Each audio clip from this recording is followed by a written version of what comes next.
Would you like to become confident? Well, spoiler alert, the answer is yes. I have never met a single soul in my life who have ever said that confidence is not that important to them. Instead, I've always met people who have asked me that how to become confident, how to talk to people, how to do well in the job interviews, and really how to be confident in a life generally. And when I tell them that I have been the least confident person growing up, they don't believe me. Well, if you also want to learn how did I become more confident and all the tips and tricks I have used in my journey, stay tuned because today I'm going to share all about confidence tips. Hello everybody, this is Dr. Samreen. I'm a full-time academic in the UK and this video is entirely dedicated on confidence tips and tricks. Well, first of all, why confidence is important. You will see many quotations where it says that confidence is the key to success and how it's important to become confident. But it's very important for us to understand what does really confidence means and what is not.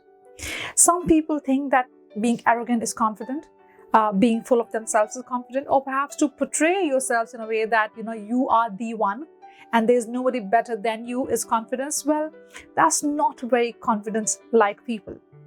Confidence means believing in yourself quietly, believing in your inner abilities and skills, and to know that if you have learned something, if you're good at it, you can do it well enough. And having that innate belief in ourselves that we can. Full stop. It's as simple as that. It's inspiring to see that so many people in the world who we look up to have also struggled with confidence throughout their lives. So I was reading this book, Becoming by Michelle Obama, in which she talks about that how she had insecurities and self-doubt throughout her life until she realized that no matter what she does, no matter what she achieves, no matter where she arrives, she would always have some imperfections as a human, as no human is perfect. She would always have limitations and how to live with them and how to cope with it. And only with time, when she evolved, she realized that this is part of her and so it's okay to have those imperfections and still strive in life. And that really is confidence. Similarly, J.K. Rowling, the writer of Harry Potter, and me being the hugest Harry Potter fan, I have read about her as well, and how she was rejected 12 times by publishers. They would not agree to publish Harry Potter. Just imagine, if she didn't have confidence in her skills that she can do it, we would never be able to see the world of Harry Potter in movies, books, and in the theme parks as well. So that goes on to show that how much it's important for us to have confidence in our skills and in ourselves. And to be honest, if I start giving examples, I can spend my all day going through examples where we can learn so much from these inspirational people who have learned in their lives how to become confident. But you have me, so I have prepared these very quick tips which can help you to become more confident. Tip number one. My tip number one is feel the fear and do it anyway. This is the title of the book by name Feel the Fear and Do It Anyway by Susan Jeffers, and I love this book for its simplicity and the impact it has made in my life and many others. This book conveys such a simple yet very strong message that no matter who we are, no matter where we come from, our stage in life, our careers, whatever, we always have the fear of something small or big at some stage in our life. And most of us would never be able to take that step forward and still do that despite the fear, because most of us would feel so fearful that we would not have the courage to go ahead and still attempt that activity. This fear could be varied for all of us. For example, you might be fearful of raising your hand and asking a question in the classroom. You may be fearful of raising your voice in a meeting. You might feel scared or afraid of going into this job interview, or you might not feel great in the situation where you are asked to present something. Or, for example, if you have entered into this room full of people, you might be fearful to go up to people and talk to them. But trust me, if you have any of these fears or any other fear, if you think about the fear and think of the consequence and the extreme, what may happen.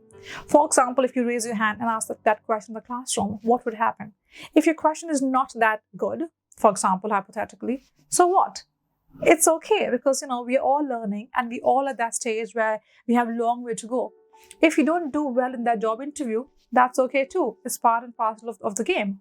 If you go up to people and talk to them, worst case scenario, if they don't talk to you back in the same manner, you can move to the next person. So the fear is always created in our heads more than it's in the reality. And the more we think about it, the more we face it, the more it challenges us. So for the next time, when you are in the situation where you're feeling fearful and you don't know what to do and you don't want to do it, Trust me, just do it and see it for yourself. My second tip comes from this very famous talk by Amy Cuddy's, where she talks about the importance of our gestures, our body language, and confidence. And also, she has written this amazing book called Presence. If you ever get a chance, please do read, and you'll learn it for yourself. And if you can't read the whole book, just watch this 20 minutes, I think, TED Talk, very impactful. So in that TED Talk and the book, Amy talks about the fact that how our body language sometimes really helps us to gain confidence. And I have seen that happen a lot with me. I'm a human and I also feel nervous and I feel anxious and, I won't feel very confident. But I tell myself, it's okay. Unless I won't show that confidence, I won't be able to be confident, and therefore I won't be able to deliver. So the body language, the way we talk, the way we stand, the way we sit, it all really matters, and it all really comes together to make us more confident. And for this reason, they say, fake it until you make it. The meaning being, if you're not feeling that confident, try to put up an act, and trust me, once you try and put up that act, you would realize and you would feel after some time that that act has become part of you, and now you're becoming more confident. But trust me, without practice, it won't happen.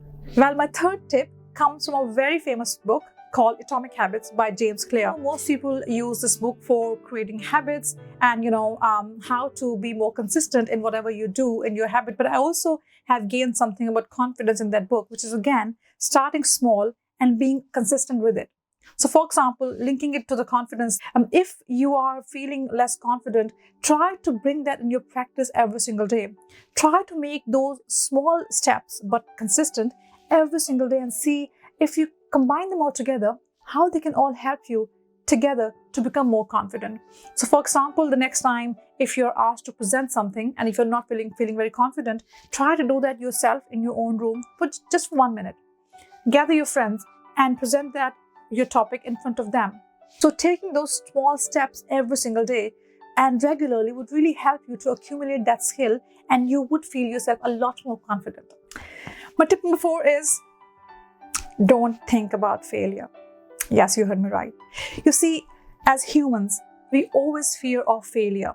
We always fear of what if we are not able to do it. However, what if we start thinking that what if I can do it? So the fear of not being liked by people when you talk to them, the fear of not asking a good question in the classroom, the fear of being not a good presenter, the fear of not getting the job interview, and the fear of not really good in a social setting. If we're able to eliminate all these fears from our lives, trust me, you will be a lot more confident and relaxed. And here I'll give you my example. Before starting this YouTube channel, I was extremely fearful. Now, when I thought more about it, I realized that if I think about myself, I would say, well, I have the confidence, then why am I not able to start this YouTube channel? But equally, I was extremely fearful of what people would think, what my friends would think, what my family would think, how people would perceive me, or how people would watch my videos and think about me, and so on and so forth. But the minute I realized it's okay, no one is perfect, number one. Secondly, we all learn from our own journeys. And it's okay, I would also learn in the process, and I would learn from my own mistakes. So it's fine for me to do that. Because if I won't really take that first step, how would I know if I can do this or not? So the same thing goes for you. If you ever feel the fear, don't think twice, because you have to take that first step and see how you get on with it. And my tip number 5, and the most important tip, surround yourself with positivity. Trust me, in terms of people, in terms of thoughts, in terms of environment, every single thing. It's so important that you think positive, breathe positive, act positive, because you would feel more confident around positivity, where you have no fear, no negativity, but it's you and your positive thoughts. And the research suggests that we are what we think. And if we think of ourselves as somebody who is confident, who can do what one wishes to do, then you can do it. And that ability and the attitude of, yes, I can, is the most important when you're striving to be more confident. So this was all for today. I really hope this video was helpful, because these tips certainly have helped me immensely, and I've learned a lot from these examples as well as I've shared. Don't forget to share your comments and feedback, and also let me know if you would like me to make the full video on the book Feel the Fear and Do It Anyway. Take care until next time. Bye.